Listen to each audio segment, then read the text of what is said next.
Cette vidéo est sponsorisée par OneFootball. Suivez toute l'actualité du football dès maintenant, le lien se trouve dans la description. Salut à tous, c'est BizBiz. Alors aujourd'hui l'épisode 589 du Zappy Match. Comme d'habitude, je vous mets des matchs de foot d'actualité ou des matchs anciennes, on en parle un peu et c'est parti. On va commencer avec la Ligue des Nations et l'équipe de France hier soir qui joue contre les Allemands. Donc ça a posé 2-1, donc un doublé d'Antoine Griezmann contre un but de Toni Kroos en première mi-temps. Donc pour parler rapidement du match, à la première mi-temps, c'était la mi-temps de l'Allemagne. La deuxième, celle de l'équipe de France qui a bien réagi comme le match jeudi contre l'Islande, on perdait 2-0, on est venu à 2 partout en fin de match. Donc là, on a fait encore mieux vu qu'on a gagné un 2-1 contre les Allemands. Donc en première mi-temps, c'était vraiment compliqué pour les Bleus parce que Joachim Löw, voilà, il devait gagner bien sûr s'il voulait prétendre aller plus loin dans cette Ligue des Nations. Donc il a fait, je crois, un schéma en 3-5-2 et ça passait beaucoup sur les côtés. Donc voilà, Lucas Hernandez et Pavard, c'était compliqué parce qu'à chaque fois, ils étaient 2 contre 1. Et en deuxième mi-temps, ça a été beaucoup mieux parce que je pense que Deschamps a parlé aux joueurs à la mi-temps. Il a fait quelques modifications à 2 postes et ça a été beaucoup mieux. On a créé quelques occasions, nous un but magnifique d'Antoine Griezmann sur un centre de son coéquipier de l'Atlético, Hernandez. Ensuite, la France n'a plus perdu depuis 5 matchs face à l'Allemagne. La dernière défaite des Bleus face à la National Mannschaft remonte à la Coupe du Monde 2014. On avait perdu 1-0, un but de Hummels qui nous avait éliminé de cette Coupe du Monde au Brésil. Et depuis, on a joué 5 fois contre les Allemands. Chaque fois, on perd plus. C'est très bien parce qu'avant, c'était notre bête noire. Et depuis, on a changé, on peut dire, la donne. Donc c'est très bien pour l'équipe de France. Ensuite, pour la première fois de son histoire, l'Allemagne a concédé 6 défaites sur une même année civile. Donc on en parlait hier, qu'ils étaient au record ex-aequo, on peut dire, de nombre de défaites sur une année. Donc c'était 5. Et vu qu'ils ont perdu hier contre les Français, ça fait 6 défaites pour eux sur cette année 2018. Donc c'était jamais arrivé de leur histoire. Ensuite, l'équipe de France est sur 15 matchs d'invincibilité. Donc 11 victoires et 4 matchs nuls. Donc la dernière défaite des Bleus, c'était contre la Colombie avant la Coupe du Monde. On avait perdu 3-2. Pourtant on menait 2-0 dans ce match-là. En deuxième mi-temps, on avait fait n'importe quoi. Et depuis, à chaque fois minimum ces matchs nuls, voire victoire. Donc c'est très bien. Regardez, entre-temps, on a gagné bien sûr la Coupe du Monde. Donc j'espère que cette série va durer le plus longtemps possible. Ensuite, avec son doublé, Griezmann entre dans les 10 meilleurs buteurs de l'histoire de l'équipe de France. Donc avec 26 buts, il rejoint Wiltord à la 10e place. Parce qu'on peut voir le top 10 des meilleurs buteurs des Bleus. Donc Griezmann, Wiltord, ils sont ex-aequo avec 26 buts. Donc juste devant, il y a Benzema, 27 buts. Et actuellement, le meilleur buteur qui joue en équipe de France, actuellement, c'est Olivier Giroud à 32. Peut-être qu'il dépassera très égal. Ensuite, à parler de Hugo Lloris, a concédé 12 buts lors de ses 12 derniers pénaltys avec l'équipe de France. C'est vrai, quand il y a péno contre la France, ça fait souvent but. Parce que les 12 derniers pénaltys, à chaque fois, ça fait but. Donc il faudrait qu'il essaye d'en arrêter quelques-uns. Hugo Lloris. Ensuite, une déclaration de Matuidi à la fin du match. Il a dit: le coach a été bon car on est passé à 3 milieux avec Kylian un peu plus côté gauche et Grisou un peu plus côté droit. Et je pense que ça a vraiment donné une meilleure deuxième mi-temps avec du jeu. C'est vrai qu'en première mi-temps, ils étaient trop centrés, on peut dire, Griezmann et Mbappé. C'est pour ça que ça passait beaucoup sur les côtés. Et à la mi-temps, Deschamps a dit à Griezmann et à Mbappé d'être plus sur les côtés pour contrer les latéraux, on peut dire, allemands. Et c'est pour ça que ça a changé, on peut dire, la donne du match. Ensuite, une déclaration de Deschamps. Il a dit: je ne vais pas juger Kimpembe. Il a été malheureux sur le tacle où il touche le ballon de la main. Ça l'a un peu perturbé pour les actions par la suite. Il a toutes les qualités. Il a mieux fini à l'image de l'équipe. C'est vrai que Kimpembe, les 2 matchs des Bleus, c'est quand même plutôt moyen. Donc hier, penalty, il y a péno parce qu'il touche de la main. De toute façon, il n'y a rien à dire. Et le match contre l'Islande, il y a une faute sur le côté, il se laisse tomber par terre. Et les Islandais sont partis marquer bien sûr ce but. Donc c'est vrai qu'Kimpembe, c'est quand même oublié ces 2, on peut dire, titularisations avec les Bleus.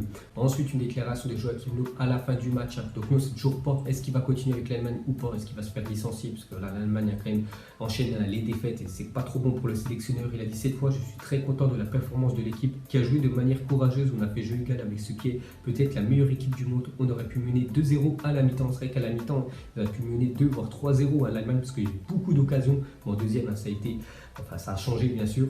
Mais voilà, en première mi-temps, on peut voir que l'Allemagne a touché plus de 73 ballons de la surface française en première mi-temps, mais n'a marqué qu'un seul but sur penalty. C'est vrai que plus de 73 ballons touchés dans la surface de l'équipe de France. Un seul but marqué, c'est pour ça qu'ils ont eu beaucoup d'occasions quand même en première mi-temps et qu'ils auraient pu mener 2 voire 3-0. Ensuite, jeter un petit coup d'œil aux autres résultats de cette soirée de Ligue des Nations. Donc c'est fini, bien sûr, le prochain rassemblement, ça sera dans 1 mois et demi, je crois, ça sera fin novembre. Donc on peut voir la France-Allemagne, on a parlé, sinon il y avait Ukraine-République tchèque, c'est l'Ukraine qui sont imposés 1-0. Et pour finir avec la Ligue des Nations, regardez les classements de la Ligue 1. Donc on va parler du groupe 1, donc le groupe de la France. Donc la France déjà 7 points, donc vraiment très bien. Pays-Bas 3 points avec un match en retard et l'Allemagne 1 point. Donc l'Allemagne l'année prochaine, ça va sûrement jouer en Ligue B, donc ce sera des équipes quand même plus faibles, qui vont descendre bien sûr les Allemands et peut-être la France ira en demi-finale. Ensuite, on va parler d'un autre match. Donc, c'était un match amical hier entre le Brésil et l'Argentine. Donc, les deux meilleures équipes, on peut dire, sud-américaines. Et c'est les Brésiliens qui sont imposés 1-0. Donc, grâce à un but du défenseur de l'Inter, Miranda. Ensuite, selon Paris United, Ndombele aurait été au cœur d'une discussion entre Arsène Wenger et Thomas Tuchel. Le club parisien serait toujours très intéressé par le milieu lyonnais. Pour rappel, le joueur avait dit non à Paris au mois de mars. Donc on sait que Paris ont beaucoup d'argent. Donc s'ils proposent beaucoup d'argent à Lyon pour acheter Ndombele, donc il pourrait partir l'été prochain. Donc ça à voir quand même.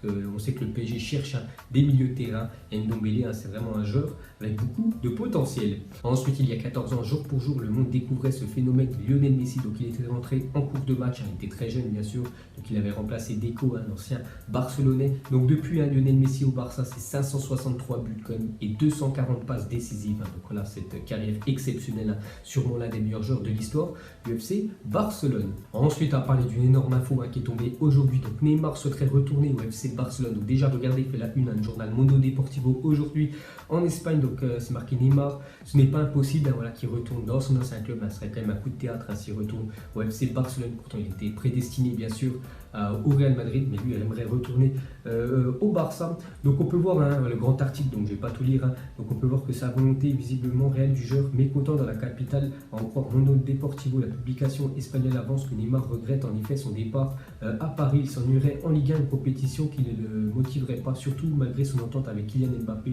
Lionel Messi, Luis Suarez et autres, Ivan Rakitic, Rafinha lui manqueraient, tout comme la vie en Catalogne.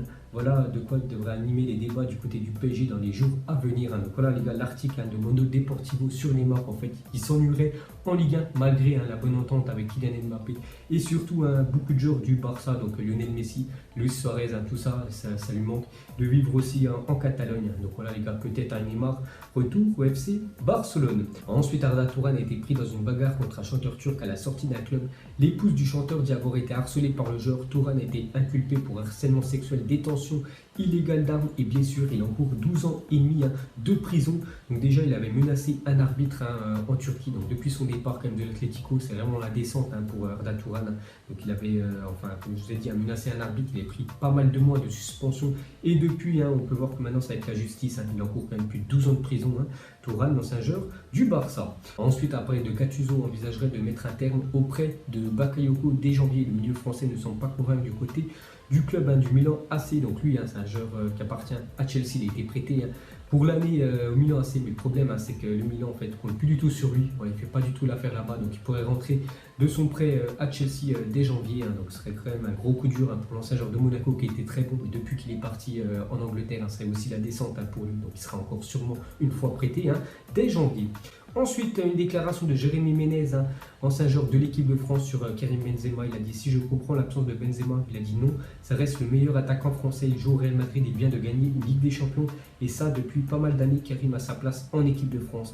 Donc pour Jérémy Ménez, Karim Benzema devrait être un joueur de l'équipe de France. Ensuite, une déclaration de Luka Modric. Il a dit: je me souviens quand mon coéquipier en sélection, Daniel Subasic, m'avait dit un jour: il y a un jeune joueur à Monaco, tu vas voir, il est incroyable, un jour il sera l'un des meilleurs du monde. Il me parlait déjà de Mbappé. C'est vrai qu'Mbappé, les gars, a seulement 19 ans. Quasiment tous les footballeurs de la planète le connaissent.